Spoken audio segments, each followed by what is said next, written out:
മറ്റൊരു വീഡിയോയിലേക്ക് സ്വാഗതം. ഇന്നിവിടെ വിശകലനം ചെയ്യുന്നത് 17/6/1987 ജനിച്ച ഒരാളുടെ ഗ്രഹസ്ഥിതിയാണ്. ചതയമാണ് നക്ഷത്രം. ചതയം 3-ാം പാദം. ചിങ്ങലഗ്നം. ലഗ്നത്തിൽ ഗുളികൻ, 2-ൽ കേതു, 3 ശൂന്യം, 4-ൽ ശനി, 5, 6 ഭാവങ്ങൾ ശൂന്യം, 7-ൽ ചന്ദ്രൻ, 8-ൽ രാഹു, 9-ൽ വ്യാഴം, 10-ൽ ശുക്രൻ, 11-ൽ സൂര്യൻ, കുജൻ, ബുധൻ, 12 ശൂന്യം. ഇതാണ് ഇദ്ദേഹത്തിൻ്റെ ഗ്രഹസ്ഥിതി. സ്ത്രീ ജാതകമാണ്. വളരെ ഗംഭീരമായിട്ടുള്ള ഗ്രഹങ്ങളുടെ പൊസിഷനുള്ള ഒരു ഗ്രഹനില കൂടിയാണത്. നെഗറ്റീവ്സ് ഉണ്ട്, ഇല്ല എന്നല്ല. പക്ഷേ കമ്പാരിറ്റീവ്ലി മറ്റ് പല ഗ്രഹനിലകളുമായും താരതമ്യം ചെയ്തു കഴിഞ്ഞാൽ ഒരുപാട് പ്രത്യേകതകൾ പോസിറ്റീവായിട്ടുള്ള രീതിയിലുള്ള ഒരു ഗ്രഹനിലയാണ് എന്നാണ് പറഞ്ഞത്. 1. ലഗ്നാൽ 9-ൽ വ്യാഴം നിൽക്കുന്നു, വളരെ നല്ലതാണ്. 2. ലഗ്നാൽ 10-ൽ മാളവ്യ യോഗം കൊടുത്തുകൊണ്ട് ശുക്രൻ നിൽക്കുന്നു, വർഗോത്തമം ചെയ്ത ശുക്രൻ. 3. ലഗ്നാൽ 11-ൽ ലാഭസ്ഥാനത്ത് ബുധൻ്റെ ക്ഷേത്രത്തിൽ ബുധൻ നിൽക്കുന്നു, ഒപ്പം കുജൻ, സൂര്യൻ. വളരെ നല്ല ഗ്രഹങ്ങളുടെ പൊസിഷൻസ് തന്നെയാണത്. കുജൻ, ബുധൻ ശത്രുതയുണ്ട് എന്നിരുന്നാൽ തന്നെയും ഇത്തരം ഗ്രഹനിലകളുടെ ഒരു പ്രത്യേകത എന്ന് പറഞ്ഞു കഴിഞ്ഞാൽ, ഇപ്പോൾ ഈ ഗ്രഹനിലയിൽ ലഗ്നത്തിൽ ഗുളികനുണ്ട്, നല്ലതല്ല. അത് ആർക്ക് തന്നെയാണെങ്കിലും. രാഹുവിൻ്റെ 6ാമത്തെ ദൃഷ്ടിയുമുണ്ട്. എന്നാൽ അവിടേക്ക് വ്യാഴത്തിൻ്റെ 5ാം ദൃഷ്ടി വന്നു, സേഫായി. ഇതുകൊണ്ടാണ് ഇത്തരം ഗ്രഹനിലകൾക്ക് പ്രത്യേകത ഉണ്ട് എന്ന് പറയുന്നതിൻ്റെ കാരണം. ഇപ്പോൾ ലഗ്നത്തിൽ തന്നെ നെഗറ്റീവായിട്ടുള്ള ഗുളികൻ്റെ സാന്നിധ്യം, 8-ൽ നിന്നുകൊണ്ടുള്ള രാഹുവിൻ്റെ 6ാം ദൃഷ്ടി, അതുപോലെ തന്നെ 4-ൽ നിന്നുകൊണ്ടുള്ള ശനിയുടെ 10ാം ദൃഷ്ടി എല്ലാം വരുന്നുണ്ടെങ്കിൽ തന്നെയും ആ ലഗ്നത്തെ സപ്പോർട്ട് ചെയ്യാൻ, സംരക്ഷിക്കാൻ വ്യാഴം അവിടെ മുന്നിട്ടിറങ്ങും 5ാം ദൃഷ്ടി നടത്തിക്കൊണ്ട്. വളരെ വളരെ നല്ലത് തന്നെയാണ്. വ്യക്തി സംബന്ധമായിട്ടുള്ള ആ വ്യക്തിക്ക് തന്നെയാണ് വ്യാഴം ലഗ്നത്തിലേക്ക് ദൃഷ്ടി ചെയ്താലുള്ള ഗുണം എന്ന് പറയുന്നത്. ചെറിയ നെഗറ്റീവായിട്ടുള്ള അനുഭവങ്ങൾ, ഗുളികൻ, രാഹു, ശനി കോമ്പിനേഷൻ ആ വ്യക്തിക്ക് സ്ലോ പ്രോസസ്, അല്ലെങ്കിൽ ചെറിയ എന്തെങ്കിലും അലർജി, അല്ലെങ്കിൽ എന്തെങ്കിലും ചെറിയ ഹെൽത്ത് ഇഷ്യൂസ് പോലെയുള്ള എന്തെങ്കിലുമൊക്കെ അവസ്ഥ ഉണ്ടാക്കാമെന്നിരുന്നാൽ തന്നെയും വ്യാഴം കൃത്യമായിട്ട് അവിടെ ഇടപെടുകയും ഗുണഫലങ്ങൾ ആ വ്യക്തിയിലേക്ക് എത്തിക്കുകയും ചെയ്യുമെന്ന കാര്യത്തിൽ തർക്കം ഇല്ല. അതുപോലെ തന്നെയാണ് ലഗ്നാൽ 9-ൽ ഭാഗ്യസ്ഥാനത്ത് വ്യാഴം നിൽക്കുന്നു എന്ന് പറയുന്നത് തന്നെ 5, 9, 11 ഭാവങ്ങളിലെ വ്യാഴം നല്ല പൊസിഷനിൽ, നല്ല രീതിയിൽ, മോശം ദൃഷ്ടികളൊന്നുമില്ലാതെ നിന്ന് കഴിഞ്ഞാൽ അതിൽ പരം ഭാഗ്യം ഒരു വ്യക്തിക്ക് കിട്ടാനില്ല. മറ്റ് ഗ്രഹങ്ങൾ കൂടെ വലിയ തെറ്റില്ലാത്ത രീതിയിൽ നിന്ന് കഴിഞ്ഞാൽ വളരെ വലിയ ഗുണഫലങ്ങൾക്ക് സാധ്യതയുണ്ട് എന്ന് സാരം. ഇവിടെ ലഗ്നാൽ 9-ൽ ഭാഗ്യസ്ഥാനത്ത് തന്നെയാണ് വ്യാഴം നിൽക്കുന്നത്. അങ്ങേയറ്റം നല്ല പൊസിഷൻ തന്നെയാണ്. ശനിയുടെയോ അതല്ല എങ്കിൽ രാഹുവിൻ്റെയോ ഗുളികൻ്റെയോ ഒന്നും സാന്നിധ്യമില്ലാതെ നിൽക്കുന്ന വ്യാഴം. അതുപോലെ തന്നെയാണ് ഇദ്ദേഹത്തിൻ്റെ ലഗ്നാൽ 10-ൽ ശുക്രൻ നിൽക്കുന്നു, മാളവ്യ യോഗം കൊടുത്തുകൊണ്ട് വർഗോത്തമം ചെയ്ത ശുക്രൻ. ഇവിടെ വർഗോത്തമം ചെയ്ത് തന്നെയാണ് വ്യാഴവും നിൽക്കുന്നത്. വളരെ വളരെ നല്ലത് തന്നെയാണത്. അതുപോലെ തന്നെയാണ് വർഗോത്തമം ചെയ്ത ശുക്രൻ. അത് മഹായോഗങ്ങളിൽ ഒന്നായിട്ടുള്ള മാളവ്യ യോഗം കൊടുത്തുകൊണ്ട് തന്നെ നിൽക്കുകയാണ്. ജോലി സംബന്ധമായിട്ടുള്ള കാര്യങ്ങളിലെല്ലാം തന്നെ ആഗ്രഹിച്ച രീതിയിൽ തന്നെ ജോലി ലഭിക്കുന്ന, അല്ലെങ്കിൽ പിന്നീട്, അല്ലെങ്കിൽ പിൽക്കാലത്ത് ബിസിനസ് പോലെയുള്ള, അതും വലിയ രീതിയിലുള്ള ബിസിനസ് സംരംഭങ്ങൾക്ക് ഒക്കെ പറ്റിയ ഒരവസ്ഥ ഇവിടെ ശുക്രൻ പ്രദാനം ചെയ്യും. കാരണം ശുക്രൻ വർഗോത്തമം ചെയ്ത് സ്വന്തം ക്ഷേത്രത്തിൽ മഹായോഗങ്ങളിലൊന്നായിട്ടുള്ള മാളവ്യ യോഗം കൊടുത്തു തന്നെ നിൽക്കുന്നു. അതിലുള്ള ചെറിയ ഒരു ടഫ്നെസ് എന്ന് പറയുന്നത് ശനിയുടെ 7ാം ദൃഷ്ടി ശുക്രനിലേക്ക് വരുന്നത് കൊണ്ട് ജോലി സംബന്ധമായിട്ടുള്ള കാര്യങ്ങൾ, അല്ലെങ്കിൽ നേരത്തെ പറഞ്ഞതുപോലെയുള്ള സംരംഭങ്ങൾ, ബിസിനസ് സംരംഭങ്ങൾ പോലെയുള്ള കാര്യങ്ങൾക്ക് ആദ്യം ചെറിയൊരു ഡിലേ വരുത്താം. ആ ഡിലേ എന്ന് പറയുന്ന അവസ്ഥയെ നമ്മൾ പോസിറ്റീവായി കണ്ടു കഴിഞ്ഞാൽ അത്ഭുതങ്ങൾ തന്നെ ജോലി സംബന്ധമായിട്ടുള്ള കാര്യങ്ങളിൽ ചെയ്യാനുള്ള ശേഷി ശുക്രൻ ഇവിടെ ചെയ്യുമെന്ന കാര്യത്തിൽ തർക്കമില്ല. അതുപോലെ തന്നെ 2ാം ഭാവാധിപത്യം വഹിക്കുന്ന ബുധൻ 11-ൽ സ്വന്തം ക്ഷേത്രത്തിൽ നിൽക്കുന്നു, വളരെ നല്ലതാണ്. ലാഭസ്ഥാനം.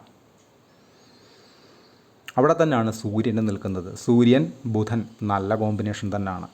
അവിടെ കുജൻ നിൽക്കുന്നു എന്നതുകൊണ്ട് ലാഭകരമായിട്ടുള്ള അനുഭവങ്ങൾക്ക്, പ്രത്യേകിച്ച് ശത്രുക്ഷേത്രവുമാണ് കുജനെ സംബന്ധിച്ച്, എന്തെങ്കിലുമൊക്കെ ചെറിയ നെഗറ്റീവ് അനുഭവങ്ങൾ ഉണ്ടായാൽ തന്നെയും കാര്യമാക്കേണ്ടതില്ല. ഇവിടെ മനസ്സിലാക്കേണ്ടുന്ന ഒരു കാര്യമെന്ന് പറയുന്നത്, എത്ര വലിയ മഹത്തരമായിട്ടുള്ള ഒരു ഗ്രഹനിലയാണെങ്കിൽ പോലും നെഗറ്റീവ്സ് ഇല്ലാതെ ആ ഗ്രഹനില പൂർണ്ണമാകില്ല. അത് എത്ര വലിയ സമ്പന്നൻ്റേതായാലും എത്ര വലിയ പണ്ഡിതൻ്റേതായാലും ഇതിൻ്റെ ഒരു ബേസിക് തത്വം തന്നെയാണ്. അപ്പോൾ നെഗറ്റീവ്സിനെ നിലനിർത്തിക്കൊണ്ട് തന്നെ എത്രമാത്രം ഒരാൾക്ക് ഉയരാൻ പറ്റും എന്നതാണ് ഒരു ഗ്രഹനിലയുടെ അല്ലെങ്കിൽ ഏതൊരു ഗ്രഹനിലയുടെയും പോസിറ്റിവിറ്റിയെ തീരുമാനിക്കുന്നത്. ഇവിടെ നെഗറ്റീവായിട്ടുള്ള അവസ്ഥകൾ ലഗ്നത്തിൽ ഗുളികൻ, ലഗ്നത്തിലേക്ക് രാഹുവിൻ്റെ ദൃഷ്ടി, ശനിയുടെ ദൃഷ്ടിയൊക്കെ ഉണ്ട് എന്നിരുന്നാൽ തന്നെയും അതിനെ വെട്ടാൻ ശേഷിയുള്ള മറ്റു പ്രബല ശക്തരായിട്ടുള്ള ഗ്രഹങ്ങളുടെ സ്വാധീനം ഈ ഗ്രഹനിലയിലുണ്ട് എന്നതാണ് ഈ ഗ്രഹനിലയുടെ പ്രത്യേകത. വളരെ നല്ല ഒരു ഗ്രഹനില തന്നെയാണത്. എന്നാൽ ഇവിടെ ശ്രദ്ധിക്കേണ്ടുന്ന 1-2 കാര്യങ്ങളുണ്ട്. ഒന്ന്, ലഗ്നത്തിൽ നിൽക്കുന്ന ഗുളികൻ എന്തെങ്കിലുമൊക്കെ ആദ്യമായിട്ട് പുതുതായിട്ട് ചെയ്യുന്ന സമയത്ത് ബ്ലോക്സ്, ഒബ്സ്റ്റക്കിൾസ് പ്രഥമമായി എന്ന് വെച്ചാൽ ആദ്യം ഇറങ്ങുന്ന സമയത്ത് പ്രാഥമിക ഘട്ടത്തിലൊക്കെ ഗുളികൻ സൃഷ്ടിക്കാം. അത് ഇതുകൊണ്ടാണ് എന്ന് മനസ്സിലാക്കുകയും കൃത്യമായിട്ട് അതിന് പരിഹാരങ്ങളുണ്ട്, അത് കൃത്യമായി തന്നെ ചെയ്തു പോവുകയും ഒപ്പം നമ്മളതിനെ പോസിറ്റീവാക്കി എടുക്കുകയും ചെയ്തു കഴിഞ്ഞാൽ ബാക്കി വ്യാഴം കൃത്യമായിട്ട് അതിനെ ഡീൽ ചെയ്യും. അതുപോലെ തന്നെ ബിസിനസ് സംബന്ധമായിട്ടുള്ള കാര്യങ്ങൾ വളരെ നല്ലതാണ് എന്ന് പറഞ്ഞു. എന്നാൽ ലഗ്നാൽ 4-ൽ ശനി ഉള്ളതുകൊണ്ട് തന്നെ വലിയ രീതിയിലുള്ള ഇൻവെസ്റ്റ്മെൻറ്റ് ബിസിനസ് പോലെയുള്ള കാര്യങ്ങളിൽ തുടക്കകാലത്ത് ചെയ്തുകൊണ്ട് അതിലേക്ക് ഇറങ്ങാതിരിക്കുക. ഗ്രാജ്വലി ചെറുതായി തുടങ്ങി വളർത്തി അത് പന്തലിപ്പിച്ചെടുക്കുക എന്നതാണ് ഇത്തരം ഗ്രഹനിലകളുടെ ഒരു പ്രധാന സവിശേഷത എന്ന് പറയുന്നത്. ഇപ്പം 4-ൽ ശനിയുള്ള സമയത്ത് പരമാവധി ബാധ്യതകൾ പോലെയുള്ള കാര്യങ്ങളിൽ നിന്ന് ഒഴിഞ്ഞു നിൽക്കുന്നതാണ് ഏറ്റവും നല്ലത്. ബാധ്യത, ലോൺ, കടങ്ങൾ പോലെയുള്ള കാര്യങ്ങളിൽ നിന്ന് പരമാവധി, അഥവാ ഇനി അത് ചെയ്യേണ്ട സാഹചര്യങ്ങൾ ഉണ്ടായാൽ പറ്റുന്ന എമൗണ്ടുകളിൽ നിൽക്കുന്ന തുകകൾക്ക് മാത്രം ബാധ്യതകൾ സൃഷ്ടിക്കുക.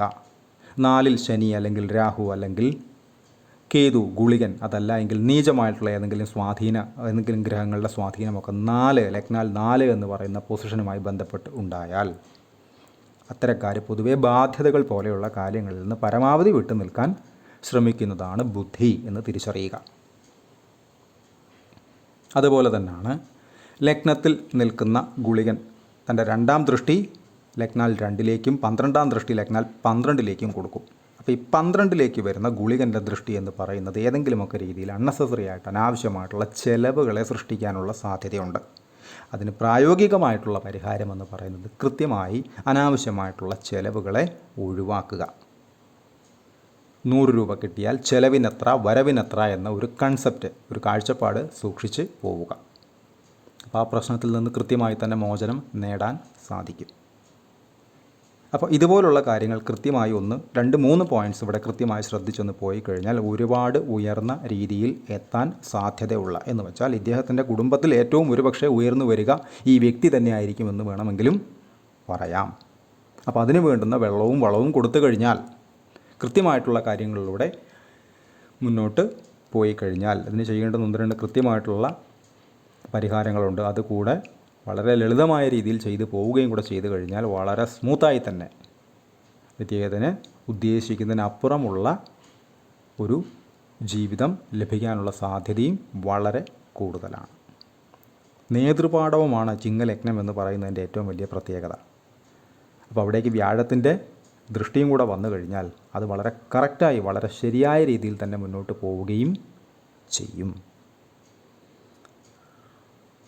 ഇദ്ദേഹത്തിൻ്റെ ദശകൾ എടുത്തു കഴിഞ്ഞാൽ ചതയമാണ് നക്ഷത്രം.